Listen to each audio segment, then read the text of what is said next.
Good afternoon. You can talk to you now.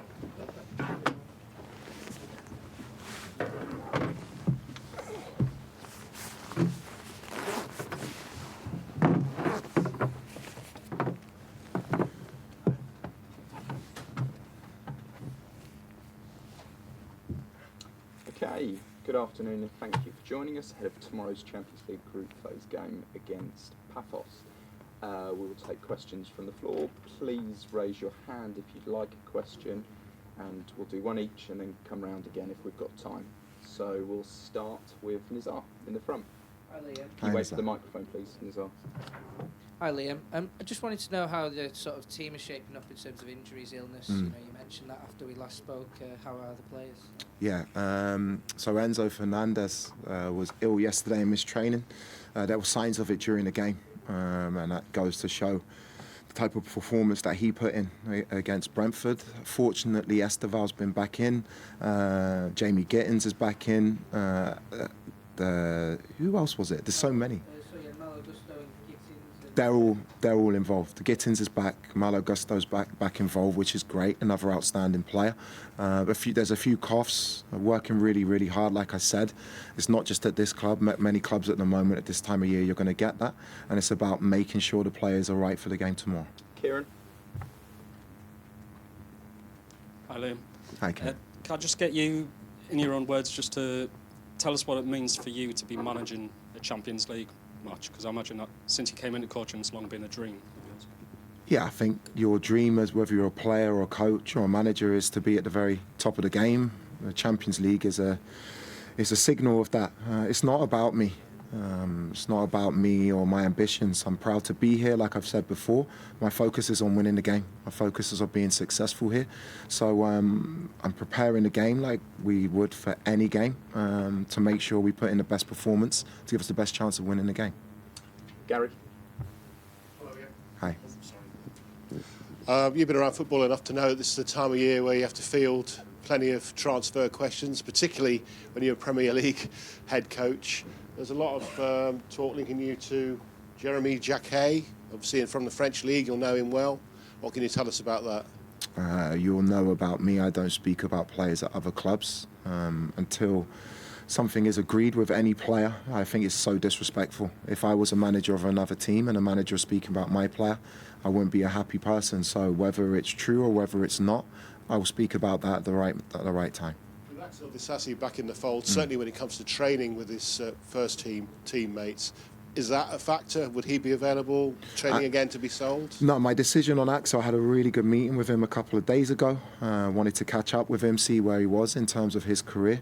I said to the players, it's one thing saying things, it's another thing living that. I said to the players when I came in, it's a clean slate for everybody.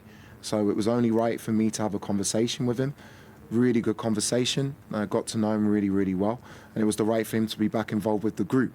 Because of the situation he's been in, he's behind in terms of his fitness, his match fitness, and we'll keep working with him really hard to get him up to speed. Still no sign of Raheem? No, Raheem at the moment, we're in conversations at the moment about different things and different options that are going on in his career, and hopefully that will be clearer in the next few days. Keris, third row please. Hi Liam, I just wanted to check in on Tosin after he picked up that injury, and also with what you just said about Enzo, is he expected to be available tomorrow or? Yeah, so Enzo trained today. None of those lads are at 100%. It's a bad illness. So we'll make that decision on Enzo tomorrow and what he looks like in terms of starting or from the bench.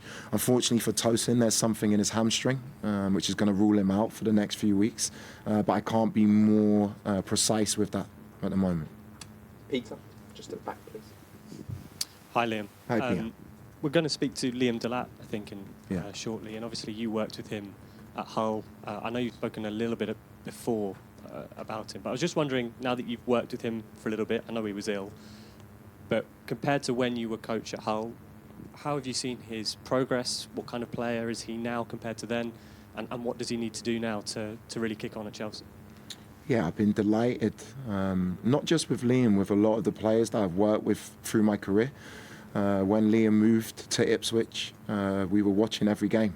not just him, Jacob Greaves, Jaden Philogene. I like to keep a track of the players that I've worked with, and it was so good to see him perform at the level that I really believe he was capable of in the Premier League. So it did not surprise me at all to see him come to this club and move up a level again. And the great thing for Liam, with his age, with his potential, with what I know he's capable of, it's exciting because he's got so much more to come.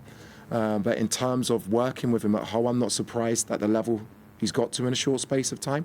But he also knows with me, I'm going to keep pushing him to keep improving. And if he can do that, and I'm very confident he can, he's going to have an outstanding career. Jacob? Hi, Liam. I'm not sure if you've seen, there's been quite a lot of reports in Europe over the last few days talking about PSG, Real Madrid wanting Enzo Fernandez this summer. Obviously, he's already looked really important for you in your first few games, so I just wonder what your reaction is to those suggestions. It means nothing to me. When you're a world-class player, an outstanding player, there's always going to be speculation that you can't control. What I've said about Enzo on record is the case. He's been outstanding in the time I've worked with him. And he's even surprised me in a good way in terms of what he did on Saturday to be ill. I know it was his birthday, but to be ill and cover the ground that he did, the way that he's trained and the way that he's performed. I'm speaking on the realities of the situation, which is he's a Chelsea player. He's very, very important to me. And I think we're going to have a really, really good, hopefully winning relationship moving forward in the short term and the long term. Dan, in the front here, please. Liam, how much of an advantage would it be to avoid playoff games in February, given you're coming in mid-season and you're literally just playing games, recovery, maybe 1 or 2 training sessions and then another game?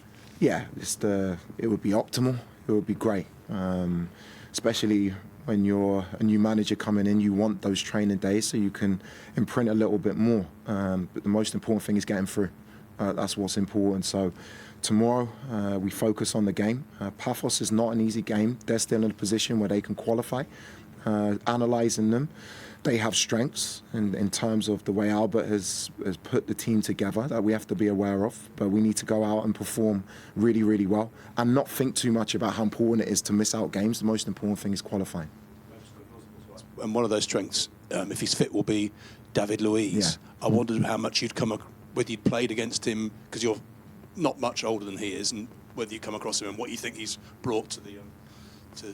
David, over his career, has had an outstanding career. Obviously, he's had successful times at this club, and I'm sure he's working really, really hard to be fit to play in what would be a really important game for him. Analysing the last game, I think he came off.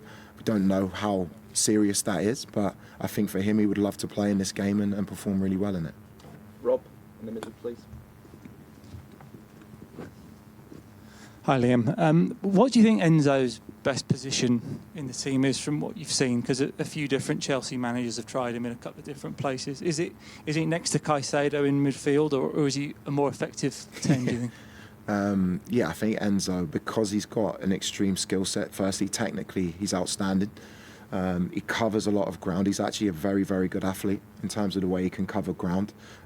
He can finish, he can score goals. He arrives really well in the box when he plays higher up as like a forward running 8 or a number 10 in the pocket. He really does arrive well in the box. And a player of his level can do many different things.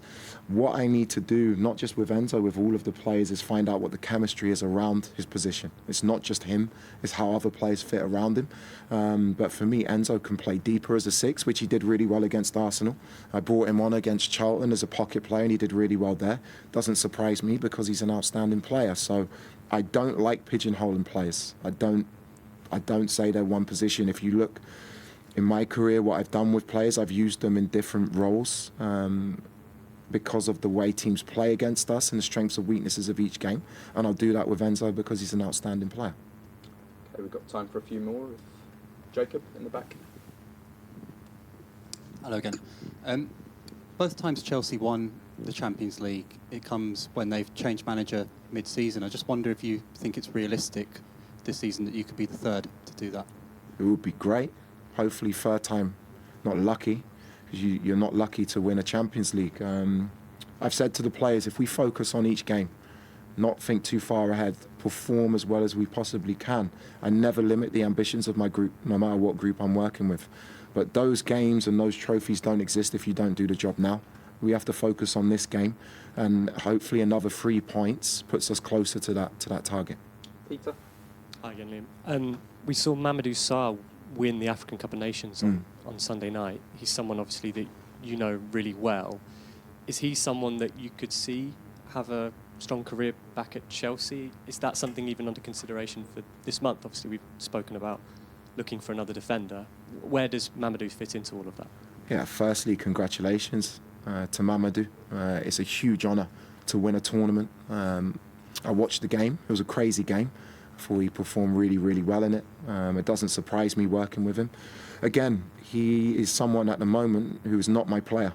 I won't speak about players or their futures or what's to come, because I have a lot of respect for Strasbourg. I have a lot of respect for Gary O'Neill and what they're doing there. He's got an amazing potential. He's got an amazing career in front of him. But in terms of our plans in the future or now, I don't think it's the right time to speak about that. Okay. If there's no more questions, we'll end it there. Thank you. Thanks, guys. Thank you.